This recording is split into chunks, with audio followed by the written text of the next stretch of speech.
राजी को दैत्य मित्रों ने पूछ लिया था कि भक्ति किसे कहते हैं, तो क्या सुंदर जवाब दिया है। संसार के कड़कड़ में हर जगह सर्वत्र भगवती सत्ता का ही दर्शन करना, भगवान का दर्शन करना, यही भक्ति है। सिर माला पकड़ लेने से, चंदन टीका रोली लगाने से भक्ति पूरी नहीं हो जाती। भक्ति का मतलब है कि सर्वत्र भगवती सत्ता का दर्शन करें।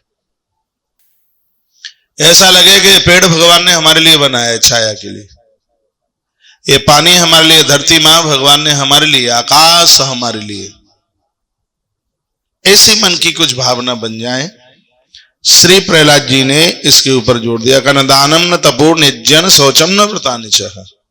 सर्वत्र भगवान को आप नहीं देखते हैं, हम नहीं देखते हैं, तो दान का भी कोई मतलब नहीं, तप का भी कोई मतलब नहीं।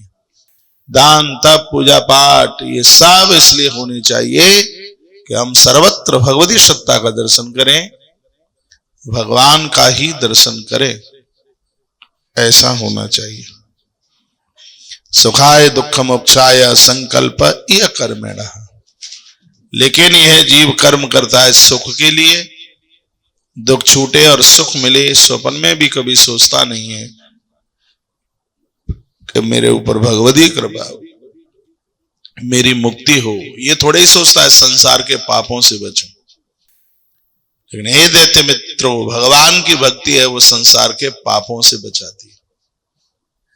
माला पकड़कर पूजा पाठ करके मंदिर में बैठ करके भी अभी दुराचारी है जीव, तो समझ लीजिएगा कि अभी वह परमात्मा से कोसों कोसों दूर है।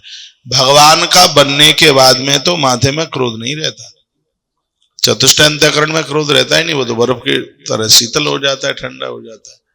उसको तो लोग गालियां भी दे दें तो उसके ऊपर कोई फर्क नहीं पड़ता। जो भगवान का बन गया है तो उसकी सबसे पहली पहचान तो यह है, वो काम के वेग को, क्रोध के वेग को, लोभ के वेग को वो जीत लेता है। सबसे पहले तो ये तीन दोषों से ही वो दूर हो जाता है, कामात, क्रोधात, लोभात। भरत पक्के भगवान के हैं, प्रमाण है, उसके जीवन में काम क्रोध, उनके जीवन में लोभ नहीं है।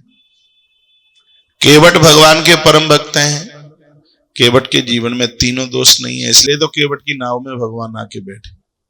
नाव में से हृदय, उन्हीं के हृदय में भगवान आकर के बैठते हैं जो कामात, क्रोधात, लोभात तीनों से दूर है। देखिए केवट में ने कह दिया कि मैं नाव में नहीं बिठाऊंगा,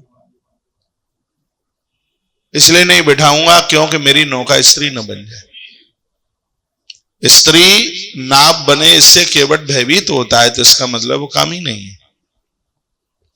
लक्ष्मण बाण दिखाते हैं, वो मुस्कुराता है, कहता है बर तीर मारो लखन पे, तो मार भी दोगे तो मेरा फायदा है, तेरे दिन तक राम आगे नहीं जा पाएंगे। जब तक ये सूतक पातक नहीं हट जाएगा ये आगे नहीं जा सकते, तो इसमें मेरे खानदानियों का फायदा है। नावन नाथ उतराई चाऊं, तीसरी बात कहता है उतराई नहीं लूंगा, तो लोभ भी नहीं है। लक्ष्मण के बाण को देख करके मुस्कुराता है, तो क्रोधी भी नहीं है। नाव स्त्री न बन जाए इस बात से भयभीत होता है, तो इसका मतलब है काम ही नहीं है। जिसके जीवन में काम क्रोध लोभ बिल्कुल नहीं है, उसी के हृदय में भगवान आकर के बैठते हैं। किंचित मात्र भी अभी कामना है संसार से, यह मिल जाए, यह मिल जाए, यह मिल जाए, यह मिल जाए,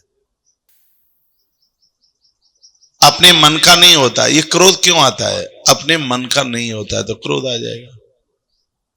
कामनाएं पूरी नहीं होंगी तो क्रोध आ जाएगा।